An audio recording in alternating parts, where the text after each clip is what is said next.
தமிழ் அலை ஆன்மீகம் நேயர்களுக்கு வணக்கம். இன்று நம்மிடையே முனைவர் மதுசூதனன் கலைச்செல்வன் அவர்களே இணைந்துள்ளார்கள். வணக்கம். வணக்கம். பங்குனி உத்திர திருவிழா திருவாரூரில் ரொம்ப பிரசித்தியான திருவிழா. எல்லா இடத்துலையும் 10 நாள் 15 நாள் திருவிழான்னா எனக்கு தெரிஞ்சு அது 1 மாத திருவிழான்னு நினைக்கிறேன். இந்த திருவிழாவை பற்றி நம்ம நேயர்கள் முழுசாக தெரிஞ்சுக்கணும்னு நான் ஆசைப்பட்றேன். ஏன்னா நிறையா வாகனங்கள், நிறையா உப திருவிழாக்கள் வேறு இருக்குது, திருவிழாக்குள்ள திருவிழா. அதை பற்றி நீங்கள். பங்குனி உத்திரம்ங்கிறது வசந்த காலத்தை முன்னிட்டு வரக்கூடிய ஒரு காலப்பகுதி. திருவாரூர் பெருமானுக்கே கமல வசந்த தியாகராஜர்னே பேர். ஏன்னா வசந்த காலத்தில் தான் அவர் ஆவிர்பவிச்சார்னு சொல்லப்படுகிறது. பங்குனி மாதத்தில் வரக்கூடிய கிருத்திகை நட்சத்திரம் அன்றைக்கு தான் திருவாரூரில் மூலட்டானமாக இருக்கக்கூடிய அந்த சன்னதியிலே புற்றிடம் கொண்டாராக விளங்குற மூலலிங்கமூர்த்தி வன்மீகநாதர்னு அவருக்கு வடமொழியிலே திருநாமம். அவரை நோக்கி திருமாலும் மகாலட்சுமியும் பல காலம் தவம் செய்தார்கள்.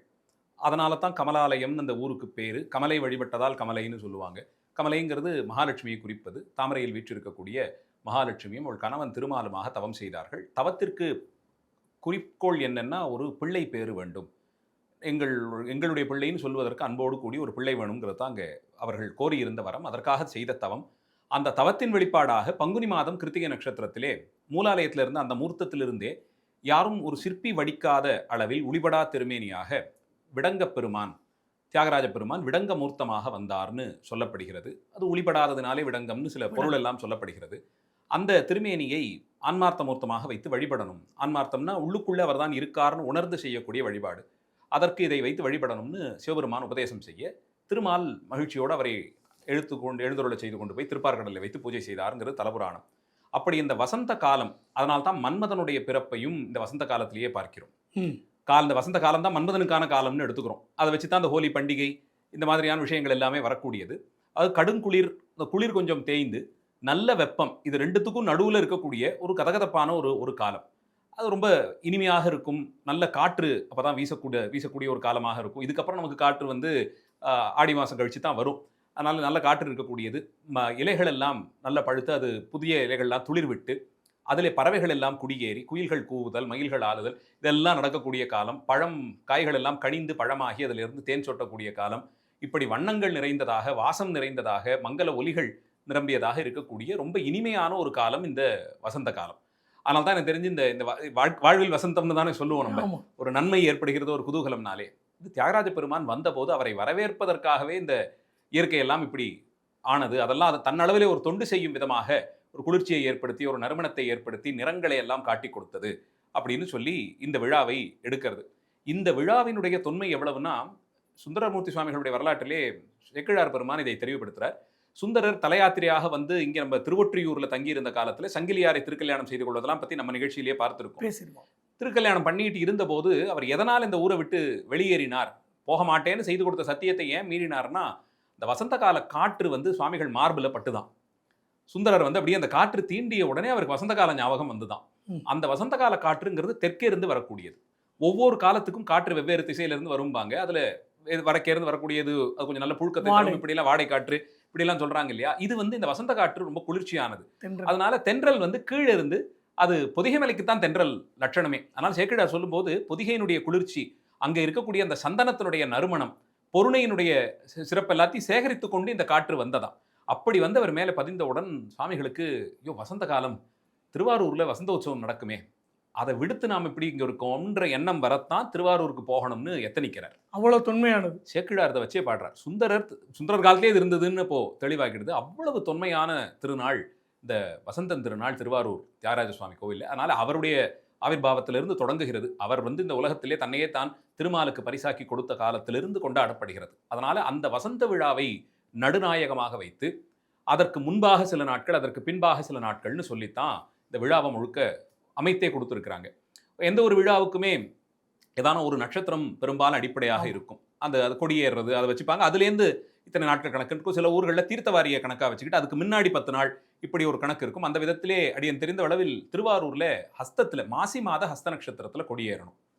மகாத்வஜாரோகணம்ங்கிறது மாசி ஹஸ்தம். அத்தத்தில் கொடியேறி ஆயில்யத்தில் தேரோடும்னு சொல்லுவாங்க. மாசி ஹஸ்தத்தில் கொடியேறிடணும்.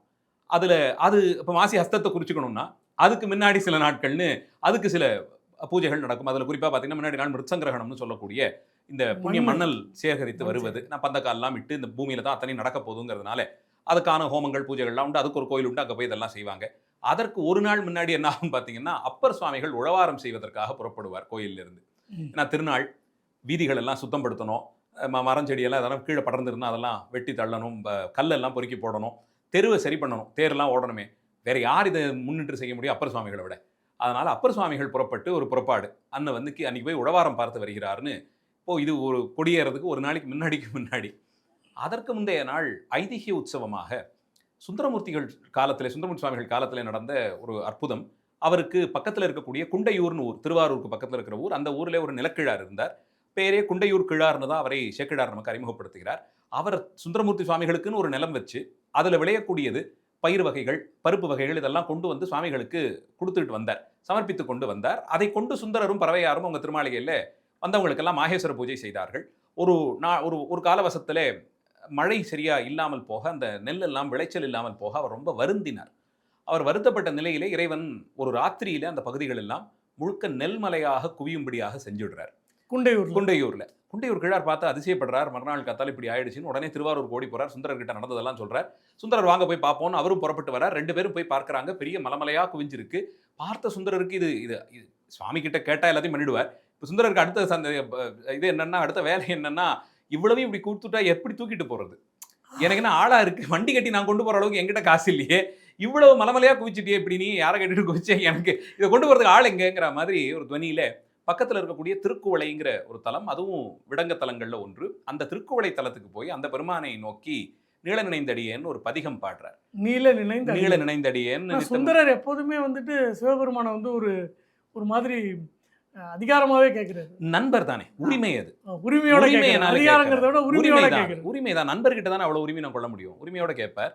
அதனால வந்து ஆளிலை எம்பெருமான் இவை அட்டித்தரப்பணியேன்னு கேட்பார். இதை சுமந்து கொண்டு போய் கொடுக்கறதுக்கு எனக்கு ஆள் இல்லை, இந்த நெல்லெல்லாம் வரணும்னு அங்கே பறவையார் வந்து காத்துக்கிட்டு இருக்கா, அவன் மனசு வாடாதபடிக்கு நீயே ஆளும் வச்சு சுமக்கூலி கொடுத்து இதை கொண்டு வந்து அங்கே சேர்த்துருன்னு ஒரு பதிகமே பாடிடுவார். நல்லா இருக்கு. சுவாமியை வந்து பண்ணிடுறேன்னு சொல்லிடுவார். மறுநாள் சுவாமி சொன்ன வாக்கிற்கு பூதகணங்கள் எல்லாவற்றையும் கொண்டு வந்து திருவாரூர் முழுக்க ஊரெல்லாம் இறச்சி விட்டுடுமா. சிவபூதகணங்கள் வந்து சேர்த்துரும். பறவையார் காத்தால வாசல் தெளிச்சு கோலம் போடுவதற்காக வந்து கதவை திறந்த போது முழுக்க நெல்மணியா சிதறி கிடக்கும். வீதிகள் தோறும் இருந்ததாம், எல்லா வீதிகள்லையும் குவிந்து இருந்ததாம், ஒவ்வொரு வீட்டு உயரத்துக்கு இருந்ததாம். அதனால இதெல்லாம் பிரிக்கிறது கஷ்டம்னு பறவையார் என்ன பண்ணாங்க, யார் யார் வீட்டு வாசல் எவ்வளவு இருக்கோ அது அவங்களுக்குன்னு எடுத்துக்கோங்கட்டாங்க. அவ்வளவுதான், ரொம்ப எளிமையா முடிஞ்சிருச்சு. எல்லாத்தையும் எங்கிட்ட கொடுனா எப்படி ஈஸியா பங்கு பிரிச்சாச்சு. யார் யார் வீட்டு வாசல் இருக்கோ அதாவது அவங்களுக்குன்னு. ஏன்னா அந்த அவ்வளவு நெல்ல இருக்கிற 10 பேரா சாப்பிட போறாங்க, வரப்போற அடியார்களுக்கு எல்லாரும் செய்யட்டும். எதுக்குன்னா திருவாரூருடைய உற்சவத்திற்காக. இந்த திருநாள் அந்த டயத்துல தானே அப்போ சுந்தரர் வாழ்ந்த காலத்துல நடக்குது. அதனால அதை இந்த உற்சவத்தோடு தொடர்புபடுத்தி ஐதிஹ்ய விழாக்கள் இதை சொல்லுவோம். நாயன்மார் வாழ்க்கையிலாம் எம்பெருமான் நடத்திய லீலைகளை மறுபடியும் நடித்து காண்பிக்கும் விதமான விழாக்கள். இதே மாதிரி இந்த பங்குனி மாசி அந்த டயத்துல நடந்ததா இல்ல அவ்வளவு நடந்தது இதோட சேர்த்து வச்சுக்கிறாங்க. திருவாரூர் உற்சவத்துக்காகத்தானே பண்றாருன்னு சொல்லி அதை அப்படியே சேர்த்துக்கிறாங்க.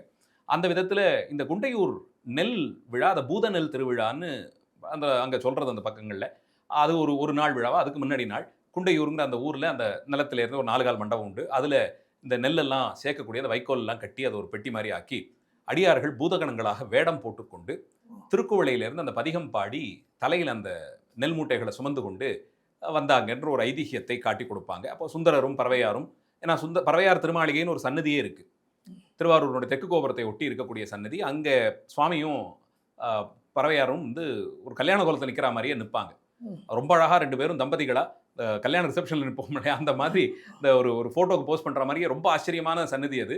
சுவாமியும் அவர் மனைவியாரும் அங்கே அற்புதமாக எழுந்து தெற்கு வாசல் பக்கத்தில் இருக்காது பறவையார் திருமாலை. இப்போ சமீபத்தில் தான் அது மிகச்சிறப்பான முறையிலே கும்பாபிஷேகம் எல்லாம் செய்யப்பட்டு அழகான சன்னதி அது. அந்த சன்னதி வரையிலுமாக கொண்டு வந்து இந்த நெல்லெல்லாம் சேர்த்து அடியார்களுக்கெல்லாம் விநியோகம் பண்ணுவாங்க. அப்போ ரொம்ப கோலாகலமாக அந்த நெல்லெல்லாம் ஏதோ இந்த வருஷம் தான் முதல்ல வந்ததுங்கிற ஒரு பாவனையோடு வர்றதெல்லாம் பார்க்கும்போது தான் எவ்வளவு தூரத்துக்கு இவங்க நெருங்கி சுவாமியோட சேர்றாங்கங்கிற எண்ணம்.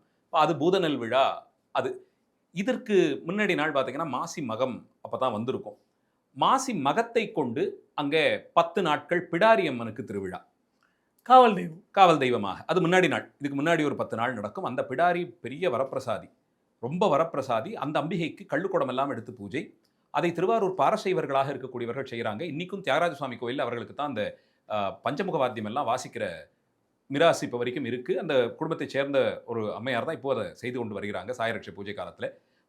பெருமானுடைய புறப்பாட்டில் அஜமானடம் ஆடும்போது வாசிக்க வேண்டிய சில வாத்தியங்கள், இது மாதிரி அவங்களுடைய பங்களிப்பு நிறைய இருக்குது கோயிலில். அதில் அந்த பிடாரி அம்மனுடைய பூஜையும் அவங்களுக்கு தான் ஏற்பட்டிருக்கு. அவங்க குடும்பத்தார்கள் மூலமாக அந்த அம்மனுக்கு கொடியேறி விழாக்கள்லாம் நடக்கும். அதுக்கு பலி, கள்ளுக்குடம் எல்லாமே உண்டு. இது 10 நாள். அந்த 10 நாளைக்கு முன்னாடி ஒரு 5 நாள் சாஸ்தாவுக்கு பூஜை. ஐயனார் கோவில் திருவாரூருக்குன்னு ஏற்பட்டது ஒன்று உண்டு. அவருக்கு ஒரு 5 நாள். இப்போ பார்த்தீங்கன்னா கிராம தேவதை உற்சவமே 2 வாட்டி கொடியேறி 10 நாள் விழா, 15 நாள் விழா. 5 நாள் சாஸ்தாவுக்கும் ஒரு 10 நாள் பிடாரி அம்மனுக்குமா, இதுவே 15 நாள் விழா. அதுக்கப்புறம் இந்த பூதநல் விழா, அதுக்கப்புறம் அப்பர் சுவாமிகள் உழவாரம் பார்க்கறது, அதுக்கு அடுத்த நாள் இந்த பிருச்சங்கிரகணம். அப்பர் சாமிகள் உழவாரம் பார்க்குற விழா அப்போ அடியார்கள்லாம் போய் எல்லாம் பண்ணிட்டு வருவாங்க. அப்பர் சுவாமிகளோட போவாங்க, யாத்திரையா அது போயிட்டு மாதிரி. வருவாங்க. ஆனால் தாத்பரியம் இதுதான். ஆ. உள்ளபடியே அன்னைக்கு உழவார பணிகள்லாம் செய்யறவங்க பண்ணணும். வந்து செய்யணும். அதுதான் இன்னும் ம். ரசமா இருக்கும். இப்படி இதெல்லாம் வந்து வருவாங்க. இப்போ இது வந்து இதுல பிரக்கிரியில வருது. இப்போ முதல்ல இதுக்கு பந்தக்கால் முகூர்த்தம் எப்போன்னு பார்த்தா தைப்பூசத்தன்னைக்கு பந்தக்கால் முகூர்த்தம். ஓ, தைப்பூசத்தப்பே. தைப்பூசத்தப்ப இதுக்கு பந்தக்கால் முகூர்த்தம். ஏன்னா அப்போ பந்தக்கால் வச்சிங்கன்னா இங்கே மண்டபத்துக்கு ஒரு பந்தக்கால், தேரடியில் ஒரு பந்தக்கால் வைப்பாங்க. ஏன்னா உள்ளபடியே அங்கே ஒரு பந்தல் போட்டு தேர் கட்டணும். ஏன்னா ஆழித்தேர் உலகத்திலேயே மிகப்பெரியதை, அது அதனுடைய பிரம்மாண்டத்தை இலக்கியங்கள் எல்லாம் கொண்டாடி இருக்கு. பார்த்த அடியார்கள் உண்டு, அருளாளர்கள் உண்டு. பல்வேறு சிரமங்கள் எல்லாம் தாண்டி அது ஒவ்வொரு ஆண்டும் மிக பிரம்மாண்டமான நிலையிலே அது நடந்துக்கிட்டு வருது. அதனால அது கட்டுறதுக்கான காலமே 50-60 நாட்கள் ஆயிடுங்கிறதுனால அது ஒரு பெரிய விழாவாக பந்தக்கால் முகூர்த்தம் தைப்பூசத்தன்றைக்கு நடக்கும். சரியா அதுக்கு 1 மாதம் முன்னாடி பௌர்ணமி பார்த்தீங்கன்னா மார்கழி திருவாதிரை. மார்கழி திருவாதிரையிலேருந்து பங்குனி உத்திரம் வரைக்கும் ஒவ்வொரு பௌர்ணமியும் வேலையோட வாட்டுன்னு இருக்கும். மார்கழி திருவாதிரைக்கு சுவாமி வெளியில் எழுந்தருளி பார்த்த தரிசனம் கொடுத்துட்டு மறுபடியும் உள்ள போயிருப்பார். தை பூசத்துக்கு தான் இந்த பந்தக்கால். உலகத்திலேயே பந்தக்கால் விழா 10 நாள் விழாவாக நடக்கிற ஒரே கோயில் திருவாரூர் தான். பந்தக்கால் விழாவிற்கு ஞானசம்பந்தர் எழுந்தருளி தீர்த்தம் கொடுப்பார். ஏன்னா கணக்கு எப்படின்னா, அப்பர் சுவாமிகள் திருவாரூருக்கு வந்து மார்கழி திருவாதிரை தரிசனம் பண்றார். அதுல ஒரு பதிகமே பாடுறார். முத்துவிதானம்னு ஆரம்பித்து ஒரு பதிகம் திருவாதிரை பதிகமாக பாடுறாரோ இல்ல, திருப்புகலூர்ல இருந்து வருவார். இல்ல, இங்க வந்துட்டு திருப்புகலூருக்கு எழுந்தருள்வார். வந்துட்டு இங்கே திருப்புகலூருக்கு எழுந்தருள்வார். இங்கே தங்கி இருந்த அந்த 10 பாடல்கள் திருவாதிரையினுடைய சிறப்பெல்லாம் பாடி முடிச்சு திருப்புகலூருக்கு சுவாமிகள் எழுந்தருளும் போது சம்பந்தர் அங்கே எழுந்தருளிருப்பார்.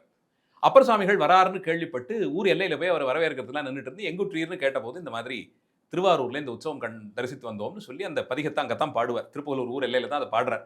கேட்ட உடனேவே சம்பந்தருக்கு இதை உடனே நாம போய் திருவாரூர் தரிசனம் பண்ணணும், எவ்வளவு சிறப்புன்னு பூஜை மடத்துக்கு கூட போகாமல் அங்கேருந்து அப்படியே புறப்பட்டு போனார்னு சேக்கிழார் சொல்றார். புறப்பட்டு போய் திருவாரூரை வெவ்வேறு நிலைகள்ல இருந்து பதிகங்கள்லாம் பாடி போய் கொண்டாடுறார். என்ன பண்றாங்க, இது அப்படியே இந்த தைப்பூசத்துக்கானதை மார்கழி திருவாதிரை தான் அப்பர் பார்த்துட்டு வந்து சொன்னார். அடுத்த உடனே ஒரு முக்கிய விழாவுக்கு சம்பந்தர் வரா மாதிரி இருக்கணுங்கிறதுனால தைப்பூசத்துக்கான இந்த பந்தக்கால் முகூர்த்தத்தில் சம்பந்தருடைய ஒரு உற்சவமாக 10 நாட்கள் அவருக்கே விழா எடுப்பாங்க. என்ன பண்ணுவாங்க, உள்புறப்பாடு, சுவாமிக்கு அபிஷேகம், புறப்பாடு இதெல்லாம் ஆகி கடைசி நாள் தைப்பூசத்துக்கு திருவாரூருடைய வடக்கு எல்லையில் ஒரு 16 கால் மண்டபம் ஒன்று உண்டு. கோயிலேருந்து ஒரு 1-2 கிலோமீட்டர் தூரத்தில் இருக்கும் மாயவரம் போகிற வழியில். அந்த 16 கால் மண்டபத்துக்கிட்ட அந்த மண்டபத்தில் சுவாமிகள் போய் எழுந்தருளி சம்பந்தர் எழுந்தருளி, சம்பந்தர் இப்போ தான் முதல் தடவை திருவாரூருக்கு வராருன்னா அடியார்கள்லாம் எப்படி கூடி வரவேற்பாங்களோ சேக்கிழார் தான் பாடுறார். எப்படியெல்லாம் தோரணம் கட்டி, எப்படியெல்லாம் மங்கள சின்னங்கள் கொடுத்து, வேத மொழி ஒலி முழங்க எப்படியெல்லாம் புறப்பட்டு வந்தாருன்னு அந்த பதிகங்களை பாடிக்கொண்டு சம்பந்தர் அங்கேருந்து குதிரையில் வருவார். ஏன்னா யாத்திரையாக வராரு இல்லையா, அதனால சின்ன ஒரு குதிரை வாகனத்தில் சம்பந்தர் எழுந்தருளி அன்றைக்கு இந்த கொடியேற்றத்தை பந்தக்கால் முகூர்த்தம் பூராவும் தான் இருந்து நடத்தி கொடுப்பது போல செய்து அன்னைக்கு ராத்திரி தீர்த்தம் வேற கொடுப்பார். கமலாலயத்தில் தீர்த்தவாரியோடு இதுவே 10 நாள். அதான் நான் சொல்றது, பந்தக்கால் முகூர்த்தம் 10 நாள் உற்சவம் காணும் ஒரே திருத்தலம் திருவாரூர் தான். அதுலேருந்து பார்த்தீங்கன்னா அடுத்த பௌர்ணமி மாசி மகம். அந்த பௌர்ணமிக்கு முன்னாடி நாள் வரைக்கும் கிராம தேவதைகள் உற்சவம் ஒரு 15 நாள் நடக்கும். இப்போ தைப்பூசம் முடிஞ்சு ஒரு 2 வாரத்தில் ஆரம்பிச்சா மாசி பௌர்ணமி இப்போ மகத்தை ஒட்டி இந்த அம்மனுடைய இதெல்லாம் முடிஞ்சுட்டு இருக்கும். அடுத்த நாள் மாசி மகம் வரும் பெரும்பாலும். அதுக்கு அடுத்த நாள்லேருந்து பூதநல் விழா வரிசையாக ஒன்றா போய் மாசி அஸ்தத்துக்கு கொடி. நீங்கள் அழகாக ஃபஸ்ட்டு அஸ்தத்தில் ஆரம்பித்து அதுக்கு முன்னாடி பண்ணிட்டு கொண்டு வந்துப்பீங்க. இப்போ திருப்பி அஸ்தத்துக்கு வந்துட்டோம். ஆமாம், ஹஸ்தத்தில் கொடியேறும். அது மகாத்வஜாரோகணம்னு சொல்லப்படுற பெரிய கொடியேற்றம். அது தியாகராஜ சுவாமி சன்னதியின் 2வது பிரகாரத்தில் இந்திரமூலையில் இருக்கக்கூடிய பெரிய கொடிமரம்.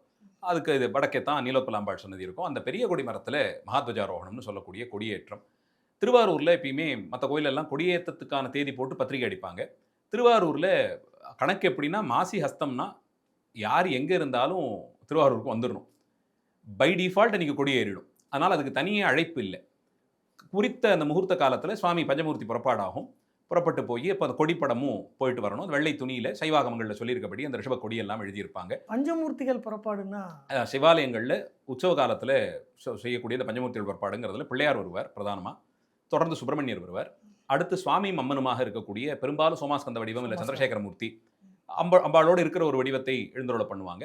4வதாக தனியாக இருக்கக்கூடிய அம்பாள், ஓ பராசக்தி ஸ்வரூபமாக இருக்கக்கூடிய ஒரு அம்பாள், அந்த அம்பாள் எழுந்தருளி நிறைவாக சண்டிகேஸ்வர பெருமான் எழுந்தருள்வார் நிர்மால்யமூர்த்திங்கிறதுனால. நம்ம மதுரையிலலாம் கூட பார்த்துருப்போம். பிரியாவிடையாக சுவாமியோடவே அம்பாள் இருப்பார், அம்பாள். சொக்கநாதரோட வர அம்பாள். அது இல்லாமல் மீனாட்சி வரக்கூடிய திருவண்ணாமலையில் அதே மாதிரி அபித்த குச்சம்பாள் தனியா ஒரு அம்பாள் வருவா, முன்னாடி சுவாமியோட பெரிய நாயகரோட ஒரு அம்பாள் இருப்பா. அதனால இந்த 5 தான். திருவாரூர்ல சந்திரசேகரரோட இருக்கிற அம்பாள் வந்து அந்த அம்பாளே இருக்கிறதுனால அங்கேயே தனியே ஒரு அம்பாள் திருமேனியை எழுந்தருளை பண்றதில்ல. பஞ்சமூர்த்தி புறப்பாடுமாங்கன்னா 4 கேடயத்துல இந்த 4 பேர், ஏனைய 4 பேர் அவங்க காலையில் புறப்பாடெல்லாம் முடிச்சு கொடிப்படத்தையும் வீதியில பிரதட்சணம் பண்ணி வந்து அந்த குறித்த நேரத்துல திருவாரூர் தலத்திற்கே உரித்தான அந்த உரிமையால் தொழுதழுவார்னு சொல்லப்படுற, உரிமையால் தொழுவார்னு அப்பர் சுவாமிகள் அவங்கள பாடுறார். நயினார்கள்னு சொல்லப்படும் விசேஷமான தீட்சையோடு கூடியவர்கள், சிவபெருமானுடைய நயனத்திலிருந்து வந்தவர்கள்னு சொல்லப்படும் பெருமையுடையவர்கள் நயினார்னு சொல்லப்படுறது. அவங்க சிவபிராமணர்கள் தான். ஆனால் அதில் தியாகராஜாவை தொட்டு திருமேனி தீண்டி வழிபடுவதற்கான ஒரு சிறப்பு அந்தஸ்து பெற்றவர்கள் சிவவேதியர்கள் தான். அதில் ஒன்றும் மாற்று கருத்து இல்லை. சைவாகமங்கள் ஓதியவர்கள் தான், ஆகமங்கள் தான் அவர்களுக்கு எல்லாமே. ஆனால் தியாகராஜ பெருமானுடைய அந்த உயர்ந்த ரகசியத்தை அவர்களுக்கு சொல்லிக் கொடுத்துருப்பாங்க. திருக்கல்யாணத்துக்கு, அவங்களுடைய கல்யாணத்துக்கு அப்புறமா அதையெல்லாம் பெரியவர்கள் அதுக்கு ஒரு தனி தீட்சையாக சொல்லிக் கொடுத்து அந்த கோயில் வழிபாட்டிற்கான மந்திரங்கள் சிலவற்றையும் ரகசியமாக உபதேசம் செய்து வைப்பார்கள். அதனால் திருவாரூரை பொறுத்தவரையில் தியாகராஜ பெருமான் புற்றிடங்கொண்டாராக இருக்கக்கூடிய மூலவர், நீலோத்பலாம்பாள், கமலாம்பாள், இந்த 4 முக்கிய சன்னதிகளையும் திருமேனி தீண்டி வழிபடக்கூடிய தனித்த சிறப்பு உரிமையால் தொழுவார்னு சொல்லப்படும் இந்த குலத்தை சேர்ந்தவர்களுக்கு மட்டுமே இருக்கு. சிவபிராமணர்கள், சிவாச்சாரியர்கள் தான் அவங்க. அவங்களை கொண்டு இந்த கொடிமரத்துக்கு அபிஷேகம் எல்லாம் செய்து சைவாகமங்கள் சொல்லி உள்ளபடி மகாத்வஜாரோகணம் இந்த மங்கள நேரத்திலே ஏற்படும். அது முடித்த பிறகு என்ன கொடி அது? ரிஷபக்கொடி. ரிஷபக்கொடி சுவாமிக்கு எப்பயுமே ரிஷபக்கொடி தான். அந்த பெருமாள் கோயிலில் கருட கொடி மாதிரி இங்கே ரிஷபம். ஆமாம், பெரும்பாலும் அந்தந்த வாகனங்கள் தான் கொடியாக இருக்கும். அந்த அளவுக்குள்ள கொடி ஏறி முடித்த உடனே கோயில் சிவாச்சாரியர்கள், பூஜை பண்ணுறவங்க, பரிச்சாரகர்கள், கோயில் பணியில் இருக்கக்கூடிய நிர்வாகஸ்தர்கள், ஆதீனங்கள், சைவாதீனங்கள் இருந்தாங்கன்னா அவங்க எல்லாருமா புறப்பட்டு தியாகராஜா சன்னதிக்கு போய் நிற்பாங்க. தியாகராஜா சிம்மாசனத்தில் அவர் அங்கே வீற்றிருப்பார். அவருடைய ஸ்தானத்தில் அர்ச்சகர் பக்கத்தில் இருப்பார். எதிர்க்க சண்டிகேஸ்வருடைய ஸ்தானத்தில் கோயில் கணக்கர், கோயில் அக்கௌண்ட்ஸ் எல்லாம் பார்க்குறவர் கையில் ஒரு பேடு பேனெல்லாம் கொடுத்து அவர் நிற்பார். தியாகராஜ பெருமான் இந்த விழாவிற்கு ஒரு ஆணை பிறப்பித்து எல்லாரையும் வர சொல்லுவார். தியாகராஜர் ஃபர்ஸ்ட் பர்சனில் அவர் சொல்கிற மாதிரி அதுக்கு ஒரு ஸ்கிரிப்ட் இருக்குது. அதில் பூர்வாரூர் வாசியான ஸ்ரீ தியாகராஜ மகாராஜா ஆணைன்னு சொல்லி சுவாமியே அதை சொல்லுவார். திருவாரூருக்கு முதல்ல வந்தவன், பூர்வத்திலேருந்து இருக்கக்கூடியவனுடைய ஆணை இதுன்னு சொல்லி எல்லா லோகத்து மாகேஸ்வரர்களும் வரணும். அதில் சொல்லும்போது அழகா நமக்கும் நம்மனுக்கு வந்தொண்டனான ஆலால சுந்தரனுக்கும் இந்த உற்சவம் சுந்தரமூர்த்தி சுவாமிகளுக்கும் சேர்த்து நடக்கிறதா சுவாமி சொல்கிறார்.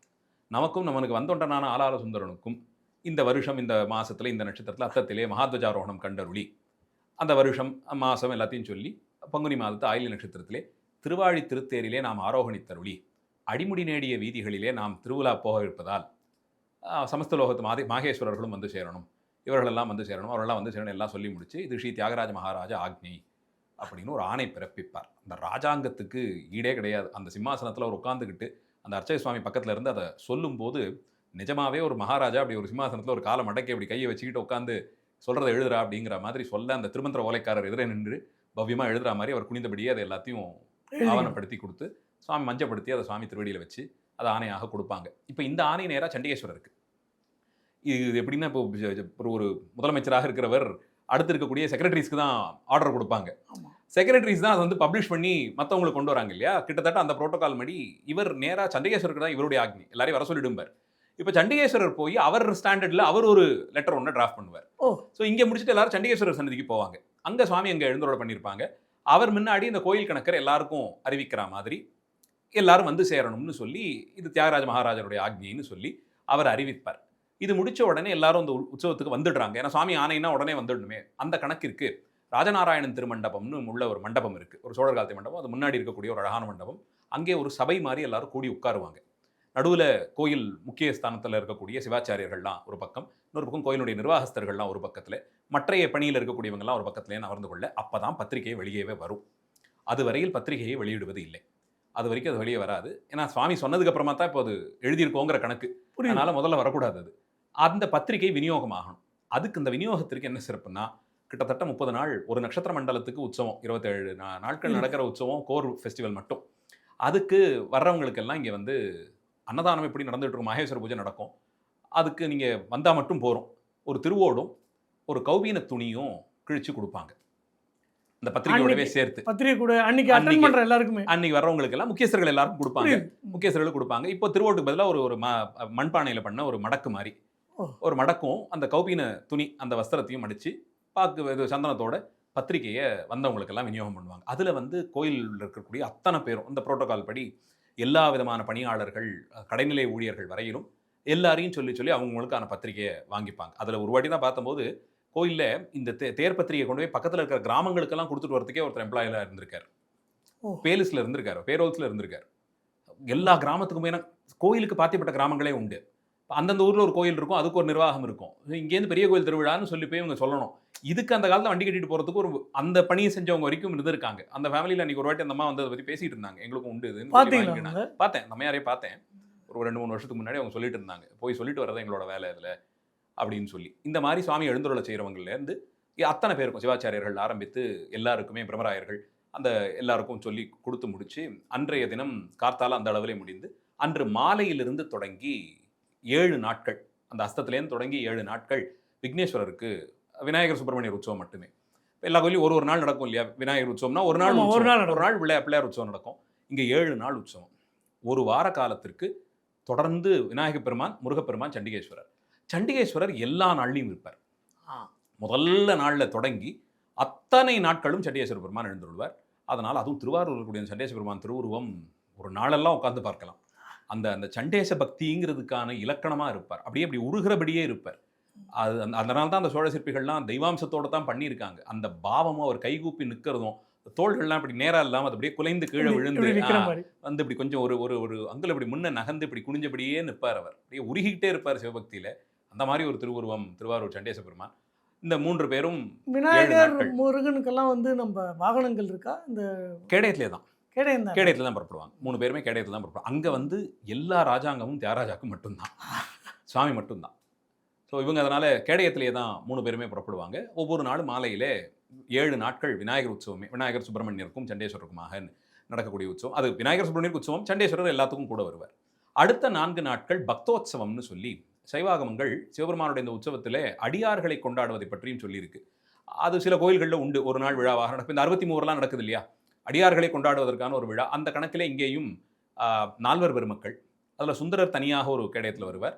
மீதி மூவர் முதலிகளும் ஒன்றா வருவாங்க. அப்பர் சுவாமிகள், சம்பந்த சுவாமிகள், மாணிக்கவாச பெருமான்.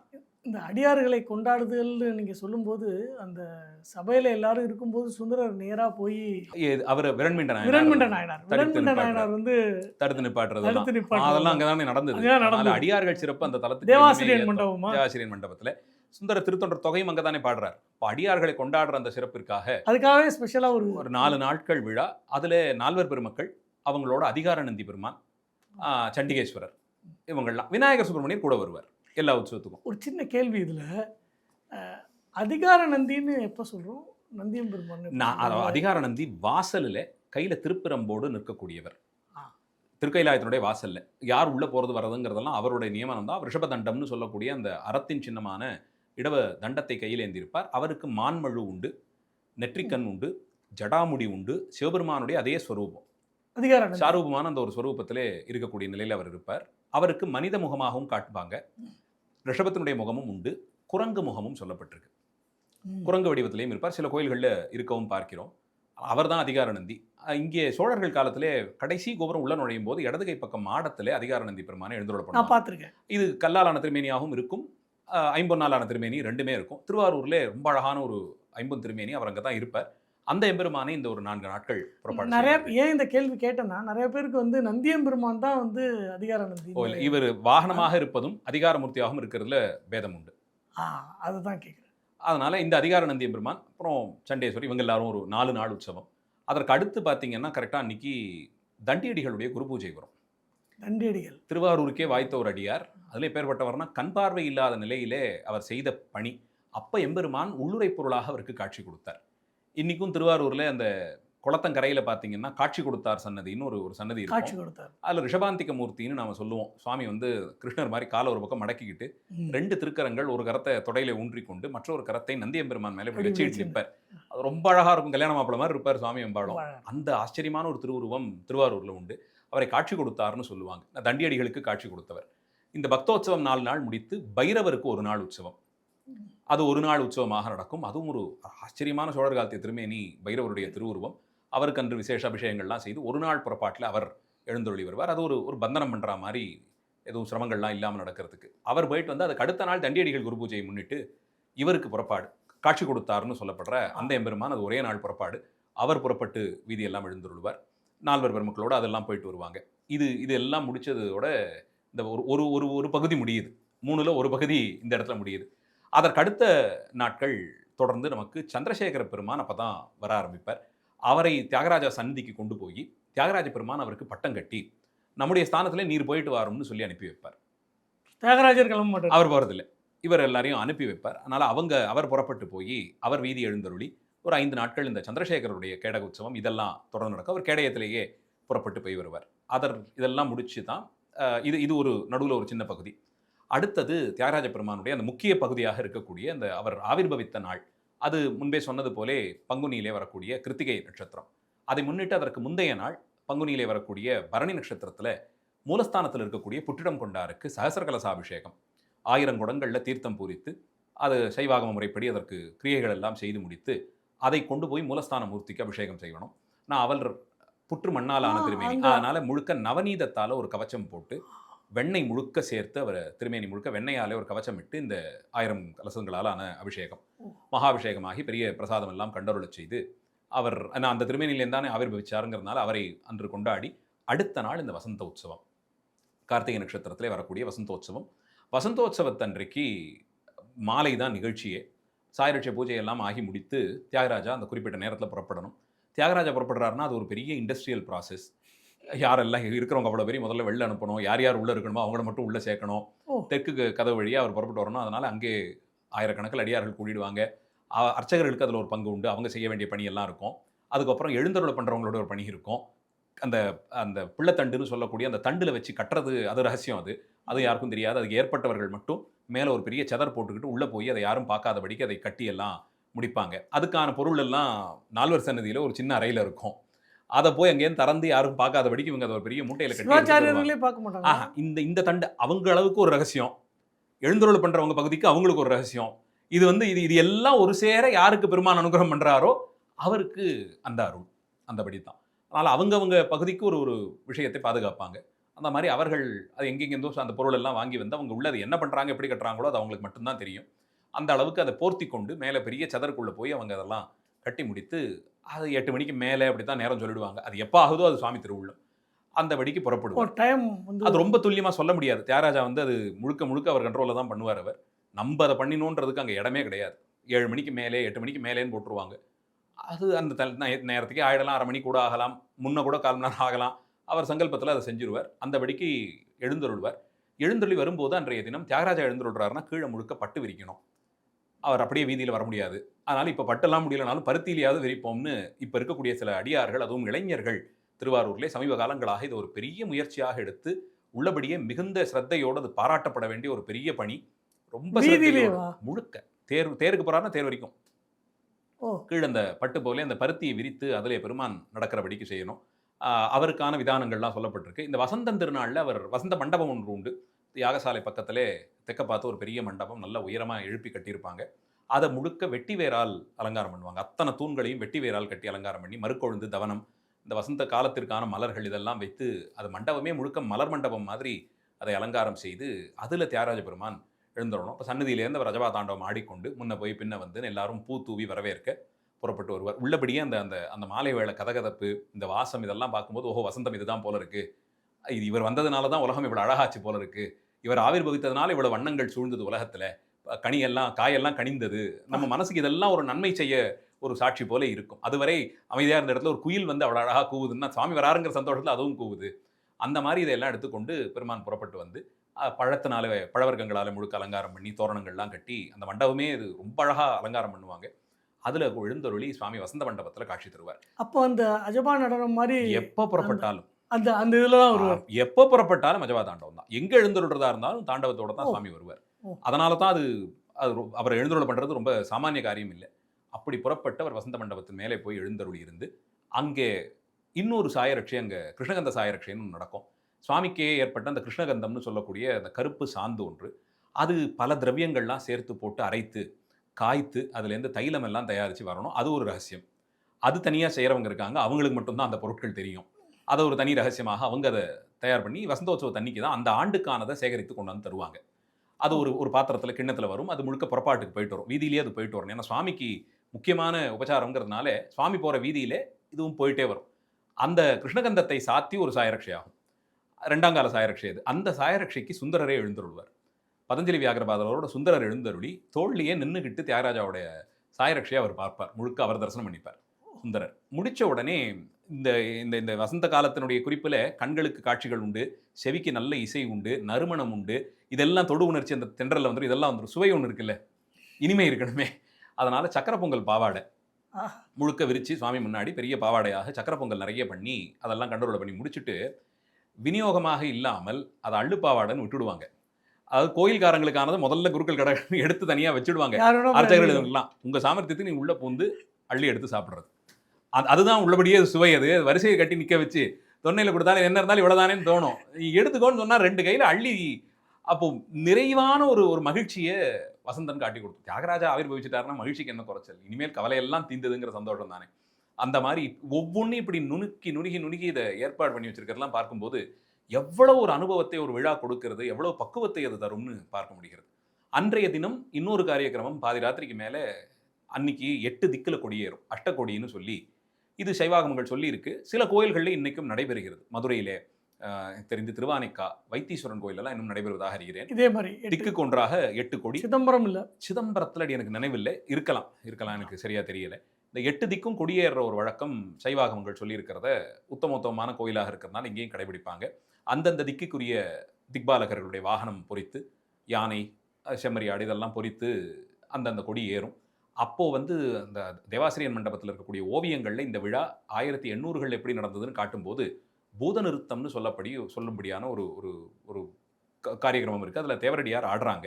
நட்டுவானர் பக்கத்துலேருந்து ஜதி சொல்கிறாங்க. ஆனால் அந்த தாண்டவத்தை எல்லாரும் பார்க்க முடியாதபடிக்கு 4 பக்கமும் திரை பிடிச்சிருவாங்க.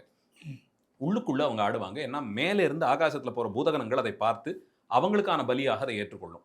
அதை நாம பார்க்கக்கூடாதுன்னு இன்னமும் நடக்குது. அது இல்லை, தேவரடியார் பணியெல்லாம் இப்போ இல்லையே கோயில்கள். அது கிடையாது. வேற யாராவது அதுக்கு சொல்ல வேண்டிய அந்த மந்திரங்கள் எல்லாம் அப்போ சொல்லிடுவாங்க. அந்த ஜதியெல்லாம் அப்போ சொல்லிடுறாங்க. வாத்தியத்தை அப்போ வாசிச்சிடுறாங்க. அப்போது இன்னும் அந்த காலத்தில் சுத்தமத்தளத்தை தலையில் வச்சுக்கிட்டு வாசிப்பாங்களாம். அது ரொம்ப கடினம். தலையில் ஒரு துணியை வச்சு அது மேலே அந்த சுத்தமத்தளத்தை நிறுத்தி கையை தட்டி இப்படி தட்டுறது.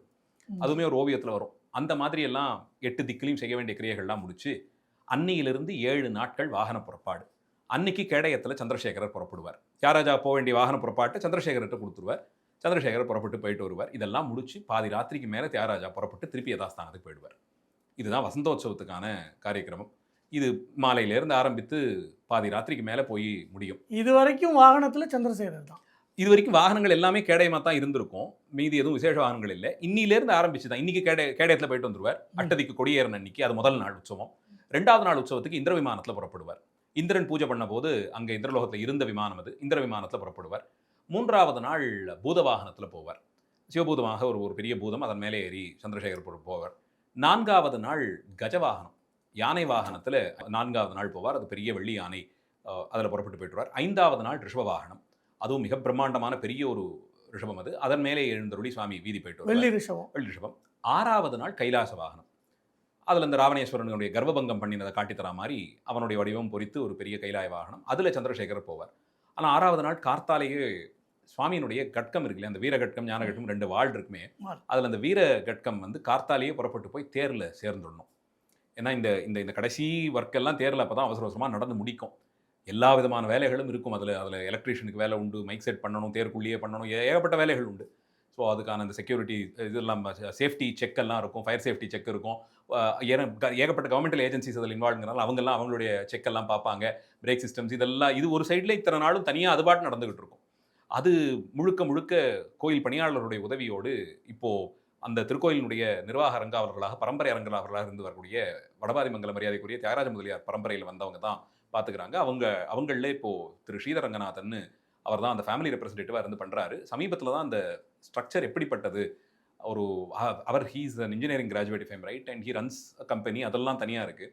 அந்த அட்மினிஸ்ட்ரேட்டிவ் கெப்பாசிட்டியில் இதை எப்படி அவர் புரிஞ்சுக்கிட்டு நடத்துகிறாருன்னு ஒரு ஃப்ரேம் ஒர்க் எல்லாம் காமிச்சிருந்தார். அது ஒரு ப்ராப்பர் MS ப்ராஜெக்ட் ஸ்கெட்யூல் மாதிரி போட்டு இப்போ தேருடைய தேதி குறிச்சிட்டோம்னா அதுக்கு எத்தனை நாள் முன்னாடி என்னென்ன ஆக்டிவிட்டீஸ் ஆரம்பிக்கணும், who are the individuals are who are the agencies, overlap ஆகக்கூடியது எங்க, இது நடந்துகிட்டே இருக்கும்போது இது நடந்திருக்கணும், இது முடிச்சாதான் அடுத்து இதெல்லாம் ஸ்டார்ட் பண்ணணும், parallel process. பேரல் ப்ராசஸ் என்னென்னு ஒரு பெரிய ஒர்க் ஃப்ளோவை போட்டு அது சிஸ்டமேட்டிக்காக கொண்டு போயிட்டு இருக்கார். All credits to him.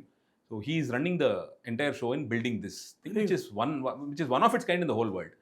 அதனால் அதை ரொம்ப சிஸ்டமேட்டைஸ் பண்ணி மிஸ்டர் ஸ்ரீரங்கநாதன் அவர் தான் பண்ணிட்டு இருக்காரு. இது ஒரு சைடில் நடந்துகிட்டே இருக்கும். அந்த பொம்மைகள்லாம் வச்சு கட்டுறது, அந்த அலங்காரம் பண்ணுறது, இதெல்லாம் தனியாக நடக்கும். ஏன்னா பிரம்மா பார்த்தீங்கன்னா ஒரு லைஃப் சைஸோட கொஞ்சம் பெருசாக இருப்பார். இந்த தேரில் வைக்க வேண்டிய அந்த பிரம்மா ஒரு 8 அடி உயரத்துக்கு உட்காந்துட்டு இருப்பார். ஸோ அவர் அதுக்கான ஒரு கிரேன் வந்து அவரை கட்டி அது.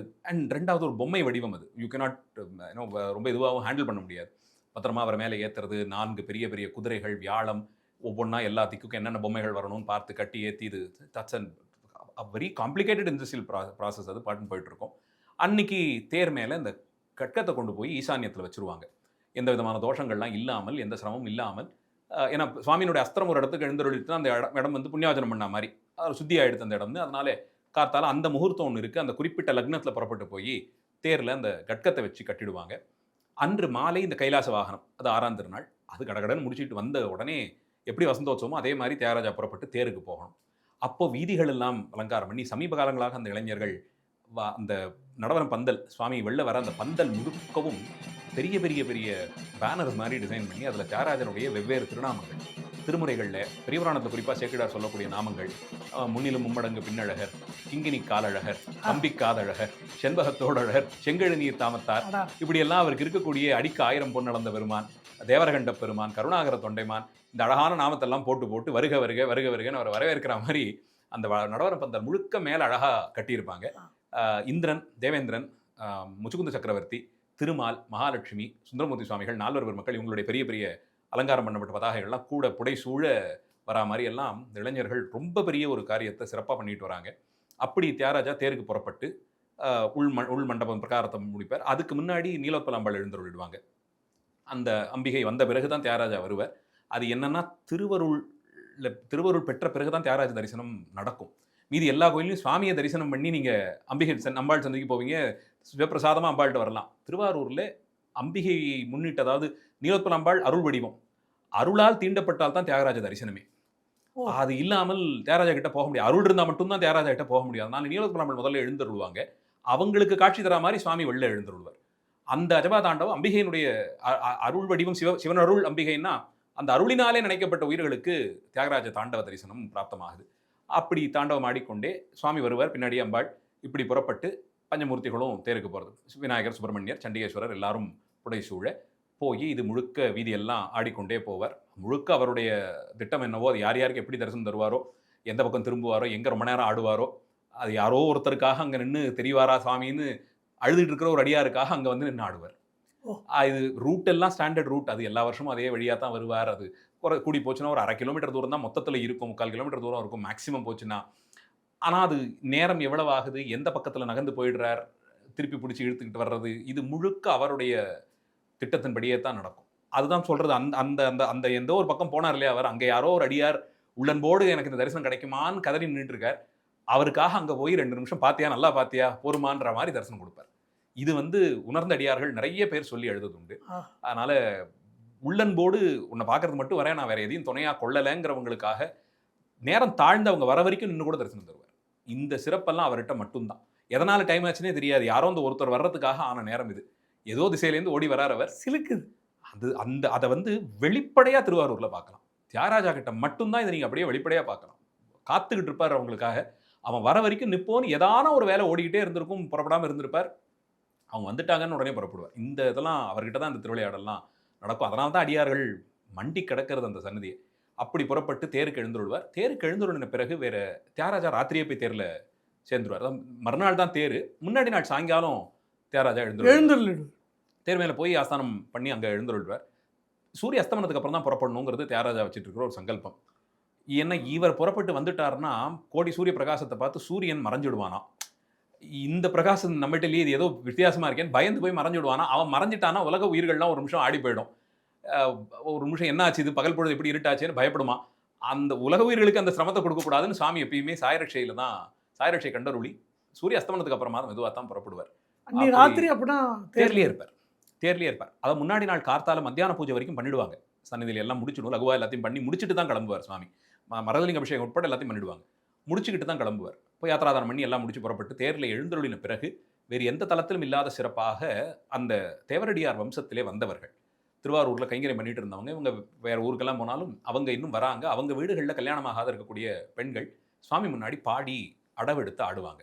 அது பதிகங்கள், முத்துசாமி தீட்சிதருடைய தியாகராஜ விபக்தி கிருத்தியிலேருந்து 1-2 இந்த மாதிரி ஒரு 1/4 மணி நேரம் அவங்களுக்கே உரித்தான அமைப்பில் உடையெல்லாம் அணிந்து கொண்டு அடவெடுத்து அந்த தேர் மேலேயே சின்ன இடத்துல நின்று அவங்க அடவெடுத்து ஆடணும்.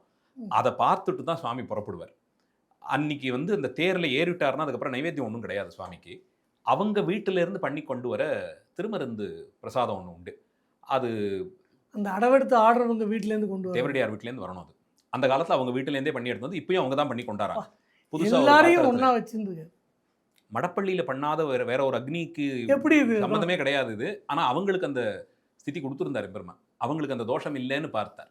பெருமான் பேரில் பரிவு வந்து இவங்களுக்கு அதிகமாக இருந்தது. ஒரு ஒரு ஒரு சிலர்லாம் பார்த்தோன்னா அலங்காரம் பண்ணதையே ரொம்ப நேரம் நின்று அப்படி பார்ப்பாங்க, எல்லாம் சரியாக இருக்கா, பொருத்தமாக இருக்கா, எங்கேயாவது ஏதாவது விழுந்துருச்சா, இது ஒன்று இல்லையோ, இது இந்த பக்கம் அந்த பக்கம் சமமாக இல்லையான்லாம் அந்த மாதிரி ஒரு பரிவோட பெருமானை அணுகக்கூடியவர்கள் இந்த தேவரடியார்கள். அதனால் அவங்க வீட்டில் பண்ணுற நைவேத்தியத்தை எடுத்துன்னு வந்து அதை கொடுப்பாங்க. அது ஒரு ஒரு பாத்திரம் நிறைய அந்த திருமருந்து வரும். அது சின்ன சின்னதாக மிளகு திட்டத்தில் வெல்லம், இந்த மீதி மருந்து பொருட்கள்லாம் கலந்து, சுக்கு மிளகு இது மாதிரியான விஷயங்கள்லாம் கலந்து செய்யக்கூடியது. உருட்டி சின்ன சின்னதாக இருக்கும். அதை நைவேத்தியம் பண்ணிப்பார் தேரில் ஏறின உடனே. ஏன்னா தேர் ரொம்ப அசதியாகும். அதனால் வேறு ஒன்றும் நைவேத்தியம் கிடையாது. இப்போ பிரசாதம் எல்லாம் எதுவும் பண்ணாமல் இதை மட்டும் நைவேத்தியம் பண்ணிவிட்டு அன்றைக்கி மேலே இதெல்லாம் ஆகி முடித்து திரை போட்டு சுவாமியை சுற்றி திரை போட்டு கட்டி முடிச்சு விடுவாங்க. ராத்திரி சிவாச்சாரியர்கள் அவங்க ஏகாந்தமாக போய் புது மாலை எல்லாம் சமர்ப்பித்து எல்லாம் முடித்து கார்த்தால பிரம்ம முகூர்த்தத்தில் விநாயகர் சுப்பிரமணியர் தேர் முதல்ல புறப்பட்டுடும். அவங்க 2 பேரும் போய் சுற்றி எல்லாம் முடிச்சுட்டு 4 வீதி அது ஒரு அரை மணியில் கடகடன்னு வந்துடுவாங்க. அவங்க தேர் போய் வந்து சண்டேஸ்வரர் தேர் பின்னாடி நின்றுடும். நீங்கள் கிழக்கேந்து தெற்கேந்து பார்த்தீங்கன்னா கிழக்கு வீதியில் முதல்ல விநாயகர் சுப்பிரமணியர், தியாகராஜாவோட பெரிய தேர், நீலோத்பலாம்பாள், சண்டிகேஸ்வரர். விநாயகர் சுப்பிரமணியம் முதல்ல போய் சுற்றிக்கிட்டு வந்து சண்டேஸ்வரர் தேர்கிட்ட வந்து நின்றுவாங்க பின்னாடி. முகூர்த்தத்தில் குறித்த முகூர்த்தத்தில் தியாகராஜ பெருமான் தேரில் புறப்படுவார். அது முன்னையே சொன்னபடி தேர் கட்டுறது ஒரு இண்டஸ்ட்ரியல் ப்ராசஸ்னா இதை நடத்துறது ஒரு பெரிய industrial process. There again ably helped and supported by locals people. இவர் தான் மிஸ்டர் ஸ்ரீரங்கநாதன், அவர் தான் எடுத்ததை இப்போ வரைக்கும் பண்ணிட்டு இருக்காரு. அது பெரிய process. Almost all of the district administration bodies, எல்லா கவர்மெண்டல் ஏஜென்சிஸ் எல்லாரும் வருவாங்க. ஒரு hundreds of non governmental agencies service பண்ணிட்டு இருப்பாங்க. இந்த தேர் முட்டு போடுறது இருக்கு இல்லையா, அது ஒரு பெரிய வேலை. அந்த முட்டுலாம் பார்த்தீங்கன்னா அதை கொஞ்சம் ஸ்டாப் பண்ணணும். அதில் தான் ஓடும். அதை நிப்பாட்டி எடுத்த உடனே தான் அது ஓடும். இது ஒரு 10-20 டிராக்டரில் ஒன்றுத்துலையும் 200-300 முட்டுக்கட்டைகளோட வரும். மற்ற ஊர் மாதிரி ஒரு 10-20 முட்டுக்கட்டையை வச்சு தேர் திருநாளெல்லாம் நடத்த முடியாதுங்க. டிராக்டரில் பின்னாடி வந்துக்கிட்டே இருக்கும். 1-2 வாட்டிக்கு மேலே அதை யூஸ் பண்ண முடியாது. அந்த கணத்துக்கு அதை டிஸ்கார்ட் பண்ணிவிடுவாங்க. உடனே கிராக் விட்டுடும் அது. ஸோ அதை டிஸ்கார்ட் பண்ணி அடுத்தது ஒன்று இந்த மாதிரி ஒரு 10 டிராக்டரில் பின்னாடி முட்டுக்கட்டை, அதுவே தனியாக ஒரு யார்டு மாதிரி போட்டு பண்ணிகிட்டே இருப்பாங்க. அது தனியாக நடந்துக்கிட்டே இருக்கும். முட்டுக்கட்டை போட்டுக்கிட்டே இருப்பாங்க. மேனுஃபேக்சரிங்கே தனியாக நடக்கும். அதெல்லாம் புறப்பட்டு வந்து அந்த மூலைகள் திரும்புறது ஒவ்வொன்றும் ஒரு தனி அழகு. அக்னி மூலையில் எப்படி திரும்புறாரு, இங்கே திரும்புறதெல்லாம் ஒரு அழகு. ஒவ்வொரு தெருவிலையும் ஒவ்வொரு வீதியிலும் போகும்போது அந்த முகமாக சுவாமி காட்சி தரார். இப்போ தெற்கு நோக்கி புறப்படுறதுனாலே திரிபுர சம்ஹாரம் பண்ணுறதுக்கு புறப்பட்டாருன்னு, ஏன்னா அகோர முகம் அது ஞானத்தை கொடுக்கக்கூடியது. தெற்கு நோக்கி அவர் புறப்படுறது திரிபுர சம்ஹாரார்த்தமாக புறப்படுறாருன்னு எடுத்துப்போம். அந்த திக்கில் அதில் ஒரு பாதியை கடப்பார் கீழ வீதியில் போய் திரும்பி மேற்கு நோக்கி போகணும். அப்போ அதனால் தென்கிழக்கு மூலையில் திரும்பி மேற்கு நோக்கி எழுந்தருள்வார். அப்படி எழுந்தருளும் போது என்ன அது என்ன திருமுகமோ இந்த மாதிரி ஒவ்வொன்றாக சத்யோஜாத மூர்த்தமாக எடுத்துக்கிறது. அது இங்கேயிருந்து போய் கமலாலயத்துக்கிட்ட திரும்பணும். கமலாலயத்துக்கும் கோவில் மதுள் சோரமாக தான் இருக்கும் மேல வீதி முழுக்க. அதில் பார்த்தீங்கன்னா ஒரு பக்கம் கமலாலயம், இந்த பக்கம் மேல வீதி. இந்த தேர் அந்த கோபுரத்தோடு இப்படி உரசிக்கிட்டெல்லாம் வர்ற அழகு, அதுதான் இந்த தேர் எங்கெங்கே ஓடினாலும் அது தனி அழகாக இருக்கும். அங்கே மாற்றுரைத்த பிள்ளையார் சன்னதி கிட்ட அதை தாண்டி வர்ற இடத்துல இந்த கோபுரத்தை உரசிக்கிட்டு வரக்கூடிய, அதனால தான் அது மூங்கில்ல பண்ணுறது. அது தேவைப்பட்டால் வளைஞ்சுக்கும். எங்கேயாவது பட்டு திரும்புது அப்படின்னா அது அந்த இடத்துல வளைஞ்சி அது தானே ஆடி நின்றுடும். அந்த அழகுக்கு தான் ஆழித்தேரை அந்த காலத்துலேருந்து அவ்வளோ கொண்டாடுறாங்க. ஒரு வாட்டியாவது பார்த்துடணும்னு அதை இவ்வளவு சிறப்பாக சொல்கிறது. அப்படி புறப்பட்டு வருவார். ஒரு பெரியவர் ஒருத்தர் சொன்னார், அது எந்த அளவுக்குன்னு தெரியல. முன்னாடி மண் தரையில் மரச்சக்கரத்துலலாம் வரும்போது இந்த மொத்த ஸ்ட்ரெஸ்ஸும் இறங்கும்போது கமலாலய தண்ணி ஒரு படி ஒசரத்துக்கு ஏறுமா. இந்த பிரஷர் அவ்வளோ வெயிட்டு ஒரு படி ஒசரத்துக்கே ஏறும்பா அப்படின்லாம் அவர் சொல்லிட்டு இருந்தார். ஒரு அனெக்டோட் தான், பட் அது பெரிய கிராண்டியோர் ஒன்று இருந்திருக்கு இதில், அதில் சந்தேகமே கிடையாது. அதெல்லாம் முடிச்சு வந்து கிட்டத்தட்ட வருணமூலை கிட்ட கடந்து வாய்மூலையில் வந்து நிப்பாட்டிடுவாங்க. அது ஒரு உச்சி பொழுதுக்கு மேலே போயிடும். அப்புறம் ஒரு 2-3 ஹவர்ஸ் இன்னும் ரெஸ்ட்டு கொடுத்துட்டு கொஞ்சம் எல்லாம் தானதுக்கப்புறம் ஒரு 4-5 மணி வாக்கில் புறப்பட்டு சுவாமி தேர் பின்னாடியே நீலகுலம்பாள் சண்டிகேஸ்வரர் தேர் அதெல்லாம் வந்தது. வந்துடுவாங்க. அதுக்கப்புறமா புறப்பட்டு இந்த மகாரதம் திருப்பி புறப்பட்டு ஒரு 4 மணி போல புறப்பட்டு நேரா வந்து ஈசான்ய திக்கில் திரும்புவார். அங்கே தான் மாணிக்க நாச்சியார் சன்னதின்னு ஒரு ஒரு தேவரடியார் பெண், எப்படி பறவை நாச்சியாருக்கெல்லாம் ஒரு சிறப்பு இங்கே சொல்லியிருக்கோமோ ருத்ரகணிகையாருக்கு, அதே மாதிரியான மாணிக்க நாச்சியார்னு ஒரு ஒரு அம்மையினுடைய சன்னதி, ஒரு கதையே உண்டு. ஒரு அவர் கோயில் ருத்ரகணிகையாக இருந்த அம்மையார், ஒரு வயதான சிவனடியார் வந்து ஒரு நாள் ராத்திரி அவர் வீட்டிலே தங்கியிருக்கார். அவரை கணவனாக அவள் பாவித்தபடியால் அவர் இறந்தபோது தானும் அந்த சிதையிலே ஏறினாள்னு சொல்லப்படுற மறுபடியும் ஒரு தொண்டின் விளக்கமான ஒரு ஒரு அம்மையினுடைய சன்னதி. அந்த இடத்துல தான் திரும்பி நிற்பார். அங்கே தான் சுவாமியினுடைய அந்த ஈசான்ய முகத்தை பார்க்க முடியும். இந்த வடகிழக்கில் வந்து நிற்கிறது அது ரொம்ப துர்லபம். அது நிறைய நேரம் பார்க்க முடியாது. மீதி எல்லா முகங்களையும் ரொம்ப நேரம் பார்க்கலாம். இந்த திரும்புகிற இடத்துல தான் அதை நம்ம தரிசனம் பண்ண முடியும். அங்கே நிப்பாட்டி தேர் கட்டினவங்களுக்கெல்லாம் மரியாதை பண்ணுவார் சுவாமி. தேர் கொத்தனார்னு இந்த கும்பகோணம் டெல்டா ரீஜன்லேயே ஒரு ஒரு தனி ப்ரொஃபஷனாக எனக்கு தெரிந்து அங்கே இருக்குது. மீதி ஊர்களில் எவ்வளவு தூரம் தெரியல. எங்கள் ஊரில் அதான் அந்த டெல்டா ரீஜனில் தான் அதை நான் கேள்விப்படுறேன். அவங்க எக்ஸ்க்ளூசிவாக இந்த தேர்கள் கட்டுறது மட்டுமே அவங்களோட வேலை. So it is engineered new every time இல்லையா? அவங்களுக்கு மரியாதை பண்ணுவார். முக்கியஸ்தர்களுக்கெல்லாம் மரியாதைலாம் பண்ணி முடிச்சு தேர் முட்டுக்கு வந்து நின்ன பிறகு எல்லாரும் ஏதோ அந்த அந்த இடுப்பில் இருக்க துண்டெல்லாம் தூக்கி மேலே போட்டு குதிச்சு கொண்டாடி தியாகராஜா தேருக்கு வந்துட்டதை சந்தோஷமாக எல்லாம் பண்ணி நிலைக்கு வந்து சேர்ந்து முடிச்சதுன்னு கொண்டாடி முடிச்சு அதுக்கப்புறமா இதெல்லாம் கொஞ்சம் ஓஞ்சதுக்கப்புறம் சாயரக்ஷ தேர்லேயே கண்டருள்வார். ஸோ அந்த முன்னாடி நாள் ராத்திரி புறப்படும் போது மத்தியான பூஜை வரைக்கும் பண்ணிடுவாங்க. சாயரட்சையை தேரில் கண்டருள்வார் சுவாமி. அவரோட மொத்த பாத்திரம் அத்தனையும் வரணும். அங்கேருந்து புறப்பட்டாருன்னா மொத்தமாக அவர் சன்னதியை காலி பண்ணிகிட்டே தான் வருவார். விளக்கு உட்பட எல்லாம் அதே விளக்கே வந்துடும். அந்த மாதிரி வந்திருந்து சாயரக்ஷ பூஜையை மேலேயே தேர் மேலேயே கண்டருள்வார். இந்த வாத்தியங்கள் திருமுறை விண்ணப்பம் எல்லாம் சேர முடிச்சுக்கிட்டு தேர்லேருந்து இறங்குவார். இறங்கி மறுபடியும் அஜபா தாண்டவம் ஆடிக்கிட்டு நேராக அந்த ராஜநாராயண மண்டபம்னு சொல்லக்கூடிய அந்த மண்டபத்துக்கு எழுந்துருள்வார். மறுநாள் சுவாமிக்கு சிரமபரிகாரார்த்தமாக சகஸ்ர கலசாபிஷேகம். தீர்த்தவாரி அன்னைக்கே ஆயிடுமா? அது இன்னும் இருக்குது. அதுக்கப்புறம் இன்னும் நாட்கள் இருங்க. இது இப்போது இது வரைக்கும் தான் வந்திருக்கு. தேர் 7ஆம் திருநாள் தானே ஆயிருக்கு. இது ஆகும். அடுத்த நாள் 8ஆம் திருநாள் இந்த சகஸ்ர கலசாபிஷேகம் காலையில் ஆகிடும். சாயரட்ச பிக்ஷாடனர் புறப்படுவார். அவரோட திரிபுர சம்ஹாரமூர்த்தி புறப்படுவார். குதிரவாகனத்தில் திரிபுர சம்ஹாரமூர்த்தி அவர் போயிட்டு வந்த உடனே பிக்ஷாடனர் புறப்படுவார். தான் அந்த சம்ஹாரத்துக்கு தானே போகிறார். திரிபுர சம்ஹாரம் தானே தேருடைய தாத்பரியமே. பலியை இருக்கிறதுக்கு பெருமான் வரார். ஆனவாதி மலங்கள் எல்லாம் அங்கே பலியாக கொடுத்து விடணும்னு. ஏன்னா அடுத்த நாள் அனுகிரகம் பண்ண போகிறார். அதனால் இது எல்லாத்தையும் இங்கே கொடுத்து முடிச்சுட்டு அந்த சிரமபரிகாரார்த்தமாக இதெல்லாம் பண்ணி முடிச்சுப்பார். அன்னைக்கு ராத்திரி அதுக்கு மேலேயா புறப்பட்டு அவர் மறுபடியும் அஜபா தாண்டவம் ஆடிக்கிட்டு ராஜநாராயண மண்டபத்திலேருந்து சபாபதி மண்டபம்னு சொல்லக்கூடிய மேற்கு பக்கத்தில் இருக்கக்கூடிய மண்டபம், அதன் உள்ள பிரவேசம் பண்ணி செயல் அலுவலர் ஆஃபீஸ் இருக்கக்கூடிய பகுதி, அது ருத்ரபாத தரிசன மண்டபம்னு பேர். அந்த மண்டபம் தெற்க பார்த்து இருக்கும். அதில் உள்ள எழுந்துருளை பண்ணி அது வருஷத்தில் மீதி 355 நாளும் 359 நாட்களும் அது வந்து ஈஓ ஆஃபீஸாக இருக்கும். அந்த ஒரு நாள் அந்த மாதிரி 2 விழா நாட்களில் அதை முழுக்க ஒதுக்கி இடம் பண்ணி கொடுத்துருவாங்க. அதில் அது கடைசியில் இருக்கக்கூடிய மண்டபத்து சிம்மாசனத்தில் சுவாமி போய் எழுந்தருளி அன்றைக்கி ராத்திரி மறுபடியும் ஒரு மகாபிஷேகம். அடுத்த நாள் உத்திரம், மகம் பூரம் உத்திரம். ஏன்னா ஆயில்யத்தில் தேரோடும். அடுத்த நாள் மகம் பூரம், அதுக்கு அடுத்த நாள் உத்திரத்தில் சுவாமி பாத தரிசனம் கொடுப்பார். அதை ஒட்டியே தான் தீர்த்தமும். அதனால் அதுக்கு நடுவிலேயே முன்னாடி நாள் உத்திரம் இருக்கும்போதே தீர்த்தம். அந்த தீர்த்தமும் 3 தீர்த்தங்களாக நடக்கும் திருவாரூரில் மொத்தம் கணக்கு வந்து 5 தீர்த்தவாரி. பந்தக்கால் முகூர்த்தம் அன்றைக்கி சொன்னேன் இல்லையா, அது வந்து ஞானசம்பந்தர் எழுந்தருளி ஒரு தீர்த்தம். மகாத்வஜாரோகணத்து அன்னைக்கு சாயங்காலம் ஒரு தீர்த்தம் வேறு உண்டு.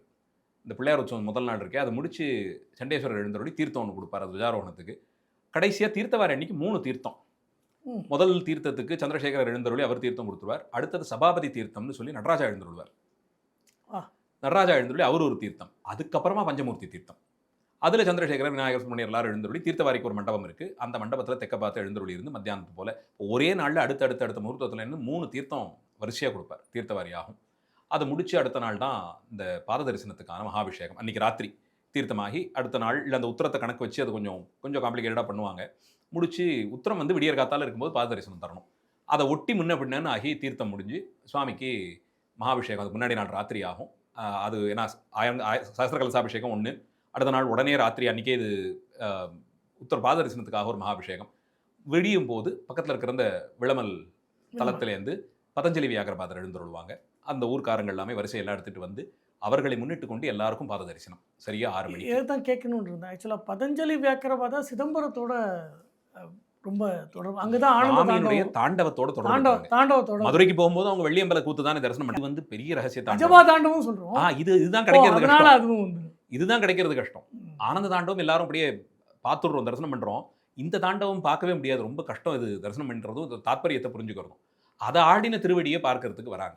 அப்போது சுவாமியினுடைய ஒரு திருவடி, அம்பாளினோட ஒரு திருவடியும், நடுவில் சுப்பிரமணிய பெருமானும் எழுந்தருளி சிவசக்தி ஐக்கியமாக ஞானத்தினுடைய வடிவமாக முருகக்கடவுளோடு கூடி அந்த அதுக்குன்னு ஒரு அலங்காரம் இருக்குது, அதுக்கான ஆபரணங்கள் தனியே இருக்குது, அதிலெல்லாம் அர்த்தங்கள் இருக்குது. அந்த அமைப்பில் ஒரு ஒரு அலங்காரம் செய்து அன்றைய தினம் ஒரு சில மணி நேரங்கள் தொடர்ந்து பாத தரிசனம் ஆகும். அது கார்த்தால பங்குனி உத்தரத்துக்கான பாத தரிசனம், அதுதான் உத்தராயணத்துக்கானது. அதோட அடுத்து தட்சிணாயனத்தில் மார்கழி திருவாதிரைக்கு தான் அடுத்த பாத தரிசனம். வருஷத்தில் இந்த 2 வாட்டி பாத தரிசனம் தருவார். தியாகராஜரோட பாத தரிசனம் அப்போ பார்க்குறது அப்போ தான் நிஜபாத தரிசனம். அது கவச்சமெல்லாம் இல்லாமல் சுவாமியினுடைய பாத தரிசனமே பார்க்கலாம். அந்த பாத தரிசனம் அன்றைக்கி காட்டி கொடுத்து அதெல்லாம் அன்றைக்கி முடித்து அன்றைக்கி ராத்திரி திருப்பி அங்கேருந்து உடனே புறப்பட்டுருவார். அங்கேருந்து புறப்பட்டு வர வழியில் தட்டஞ்சுத்தி மண்டபம்னு ஒரு மண்டபம் உண்டு. போகிற வழி தானே அங்கே கொஞ்சம் நேரம் உட்கார்ந்து அங்கே ஒரு சக்கர பொங்கல் பாவாடை இதெல்லாம் கண்டருளி சாயரட்டியெல்லாம் அங்கே முடிச்சுக்கிட்டு அப்படியே அங்கேருந்து உடனேவே புறப்பட்டு நேரே போய் ஆயிரங்கால் மண்டபத்தில் அமர்வார். அதுதான் நிறைவான ஆஸ்தானம். அங்கே தான் ஆயிரங்கால் மண்டபத்தில் தெற்க நோக்கி ராத்திரி எழுந்தருளி மறுநாள் பந்தக்காட்சின்னு சொல்லக்கூடிய இந்த தேரளவுக்கு மக்கள் ரொம்ப ஆர்வத்தோடு பங்கேற்கக்கூடிய ஒரு வைபவம் அந்த பத்தக்காட்சி உற்சவம்.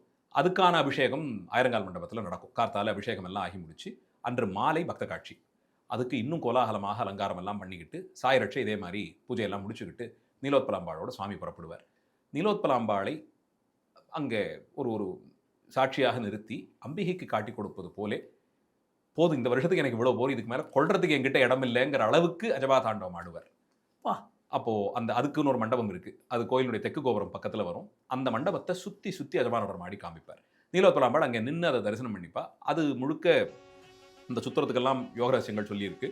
அது அந்த இடத்துல அதெல்லாம் பண்ணுவார். அப்போ ஒரு சிறப்பு அந்த காலத்திலே இவர் அடிக்க 1000 பொன் அளக்கும் பெருமாள்ங்கிறதுனால ஒரு அடி இவர் எடுத்து வச்சார்னா அந்த அழகுக்கு 1000 பொத்தாமரை பூக்களை இட்டு தேவர்கள் கொண்டாடுவாங்களாம். இன்னும் ஒரு அடி எடுத்து வச்சு பார்க்கணுமே நீ நடக்கிற அழகன்னு சொல்லி நடக்க நடக்க பொத்தாமரைகள் இடுவாங்களாம். அதனால் இன்றைக்கும் அந்த காலத்தில் தேவதாசிகள் புடவை தலைப்பில் பொன் துகள்லாம் வச்சுக்கிட்டு வெள்ளி காசுகள்லாம் வச்சுக்கிட்டு வீசுவாங்களாம். இப்போயும் அதனால் மக்கள் இந்த நகைக்கடையில் கிள்ளி போடுறது இது மாதிரி சின்ன சின்னதாக கிடைக்கக்கூடியது வெள்ளி காசு வீட்டில் இருக்கக்கூடியது கொஞ்சத்தெல்லாம் கொண்டு வந்து அப்போது இறைப்பாங்க. காசெல்லாம் அப்போ இறைக்கிறாங்க. அது என்னென்னா அந்த அந்த அந்த அந்த தங்கத்தை எடுக்கிறதுக்கு உடனே எல்லாரும் குனிவாங்க. அது ஒரு சுவாமி வந்து அப்போ அவர் வந்து இதை விட பெருசாக ஒரு ரகசியத்தை அங்கே காட்டி கொடுத்துக்கிட்டு இருப்பார். அது எப்படி நம்மளை வந்து இந்த பிரகிருதி சம்பந்தம் எப்படி நம்முடைய புலன்களை வந்து அதை ஆட்டி படைக்குதுங்கிறத கண்ணுக்கு நேராக பார்க்கலாம். அது ஒரு கூடி போச்சுன்னா அந்த தங்கம் ஒரு 300 ரூபாய் 200 ரூபாய்க்கு தேறினா ஜாஸ்தி, வெள்ளி அதே அளவுக்கு மேலே ஒன்றும் போக போகிறது இல்லை. இருக்கட்டுமே அதை விட பெரிய ரகசியத்தை இங்கே காட்டி தரார் இல்லையா. ஆனால் நமக்கு மனசு வந்து ஐயோ சும்மா எவனோ இறச்சிட்டு போகிறானே தங்கத்தையே விடணுங்கிற எண்ணத்தில் மண்ணை போட்டு தொழாவுவாங்க அத்தனை பேரும். அதுக்கு நடுவில் கையை வச்சு தொழாவி அது எங்கேயாவது ஒரு சின்ன துண்டு கிடச்சிடாதான்னு அதெல்லாம் தேடிட்டு இருப்பாங்க. ஆனால் மேலே இப்படி நிமிந்து பார்த்தோம்னா சுவாமி அஜபா தாண்டவம் சுற்றி சுற்றி ஆடுவார் அந்த மண்டபத்தை. அது ஒரு தனி அழகு. அதில் தான் நிஜமாவே இதுக்கு மேலே கொள்றதுக்கு எங்கிட்ட இடம் இல்லைங்கிற மாதிரி ஆகிடும். போரும் இதுக்கு இது என்ன ரொம்ப இது பண்ணுறது என்னால் இதுக்கு மேலே முடியலையேங்கிற அளவுக்கு ஆக்கி போதும்னு அனுகிரகம் பண்ணி கேட்டது எல்லாத்தையும் வாரி இறச்சி தள்ளி கொடுத்துட்டு யதாஸ்தானத்துக்கு போவார். அது பக்த காட்சியை பார்க்கும்போது அது ஒரு சந்தோஷம் இருக்கும். இப்படி தாண்டவம் ஆடுறாருன்னு ஒரு சந்தோஷம் இருக்கும். ஆனால் அது முடிச்சுட்டு அந்த யதாஸ்தானத்தை நோக்கி போகும்போது ஐயோ இன்னும் 8-9 மாதம் வரைக்கும் அடுத்து திருப்பி திருவாதிரைக்குன்னு ஒரு ஒரு ஒரு சஞ்சலம் அந்த நேரத்தில் வரும். யதாஸ்தானம் போயிட்டாருன்னா சுவாமி இதுக்கப்புறம் 9 மாதமாக அது வரைக்கும் தாக்கு பிடிக்குமாங்கிற மாதிரி ஒரு உணர்ச்சியை கொடுத்துட்டு உள்ளே எழுந்துடுவார். அந்த பக்த காட்சி சேவைக்குன்னு தனியாக அடியார்கள் உயிரை கொடுப்பாங்க. அப்போ போய் அவர் யதாஸ்தானம் சேர்ந்த உடனே அதுதான் கிட்டத்தட்ட உற்சவ பூர்த்தி மாதிரி. ஆனால் அது அப்படியே முடியாது.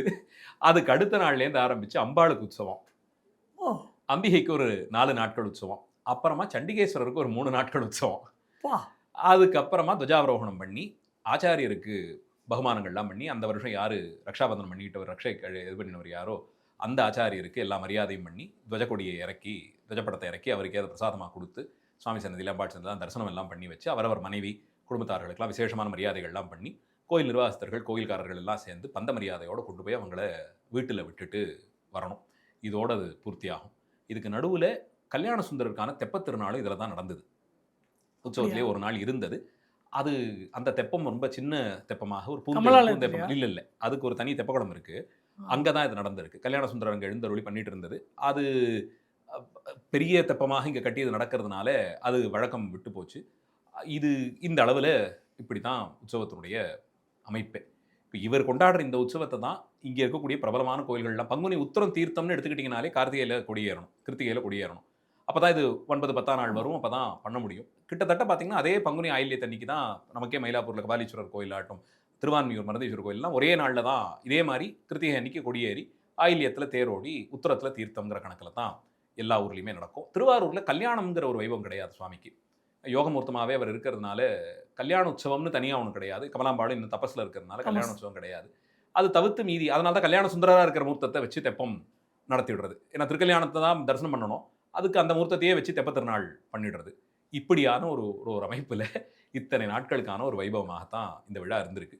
இது குறித்த ஆவணங்கள் நிறைய உண்டு. குறிப்பாக மராட்டிய மன்னர்கள் காலத்தில் தேருக்கு ராஜா போயிட்டு வந்த கணக்கெல்லாமே இருக்குன்றாங்க. அந்த மோதின்னு சொல்லக்கூடிய ஒரு அவங்களுக்கான எழுத்து உருவம், மோடி டாக்குமெண்ட்ஸ்னு சொல்லுவாங்க, அதில் எழுதப்பட்ட மராட்டியர்கள் அந்த கணக்கெல்லாமே இருக்குது. அதை வச்சு எவ்வளோ ஸ்கேலில் நடந்தது, எத்தனை பேர் கலந்துக்கிட்டாங்கிறதெல்லாம் நாம் அதில் பார்க்க முடியும். செலவு பண்ணது எல்லாத்தையுமே அவர் எழுதி முழுக்க வச்சுருக்காங்க. எத்தனை பேர் வந்தாங்க இதெல்லாமே எழுதப்படுது. அதே மாதிரி முத்துசுவாமி தீட்சிதர் திருவாரூருக்குன்னே இருந்தவர். அவர் வேறு எந்த தளத்துக்கும் பண்ணாத ஒரு சிறப்பு கீர்த்தனையாக ஸ்ரீராகத்தில் அமைஞ்ச ஒரு கிருதி தியாகராஜ மகத்வஜாரோகன் ஆரம்பிக்கக்கூடிய கிருதி. அதில் நான் இப்போ சொன்ன மாதிரியே இந்த கணேச உற்சவம், பக்த உற்சவம் இதெல்லாம் பல்லவியில், அதுக்கடுத்து இந்த உற்சவத்தினுடைய தாத்பரியத்தை அனுபல்லவியில், இந்த வசந்தோற்சவத்திலேருந்து ஆரம்பித்து ஆச்சாரிய உற்சவம் வரைக்கும் நம்ம பேசின எல்லா அங்கங்களையும் சரணத்தில்னு வச்சு ஒரு பெரிய கிருத்தியாக ஒன்று பாடி கொடுத்துருக்கார். ஸ்ரீராகத்தில் அமைந்த அற்புதமான ஒரு கிருத்தி அது. அதில் இது எல்லாத்தையும் அப்படியே சொல்கிறார். எப்படி பார்த்தாலும் இந்த இந்த அட்டவணை குறைந்தபட்சம் 250 ஆண்டுகள் பழமையானது. குறைந்தபட்சம் நான் சொல்றேன், குறைந்தபட்சம். அதுக்கு நேரடியாக இந்த ப்ரூஃப் இருக்குது, மராட்டியர்களுடைய டாக்குமெண்ட்ஸ் எல்லாம் இருக்குது. ஆனால் அப்பர் சுவாமிகள் இந்த ஆழித்தேரை பற்றி அப்பர் பாடுறார். பெரிய புராணத்தில் சேக்கிழார் வசந்தோற்சவத்தை மிகவும் விமர்சித்து பேசியிருக்கு. மன்னர்களும் கொண்டாடி இருக்கணும், எல்லா காலத்துலையும் இருந்திருக்கு. மோஸ்ட் ரீசெண்டாக இது கூட நமக்கு கிடைச்ச ரொம்ப லேட்டஸ்ட்டாக கிடைச்சது கூட 250 வருஷம் பழசு. அப்படி தீட்சிதருடைய அந்த இதே பத்ததியிலேயே பாடுறார்.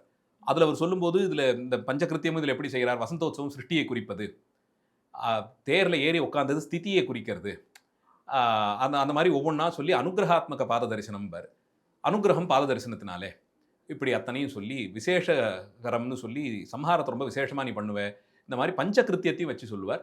அதில் இந்த கிருஷ்ணகந்த தரணம்னு ஒரு இடத்துல இந்த கிருஷ்ணகந்தம் வைக்கிறதுன்னு சொன்னாலே அந்த சாயரட்சா, அதை சொல்லும்போது அதை திரோதானமாக மறைச்சி விடுறார் கிருத்தியில். அப்போது சிருஷ்டி ஸ்திதி சம்ஹாரம் திரோதானம் அனுகிரகம்னு 5 தொழில்களையும் தியாகராஜா இந்த உற்சவத்தில் பண்ணி காமிக்கிறார் எல்லாம் சொல்லப்பட்டு, இப்படி அடியார்களை கொண்டாடி வந்தா மட்டும் போரும்னு வரவேற்று வந்தவர்களுக்கு திருவோடு கொடுத்து மாற்று துணி கொடுத்து ஒரு விழா எடுப்பித்து கொண்டாடக்கூடிய சிறப்பு எனக்கு தெரிந்து வேறு எந்த தளத்திலும் இல்லாத சிறப்பு திருவாரூர். அதனால தான் இந்த பிரம்மோற்சவம் ஒரு தனி social documentation, religious, cultural, historical, எந்த வெர்டிக்கல் எடுத்துக்கிட்டிங்கனாலும் அதனுடைய ஆஸ்பெக்ட்ஸில் வச்சு பார்க்கறதுக்கு this is a completely extraordinary planning and execution that happens.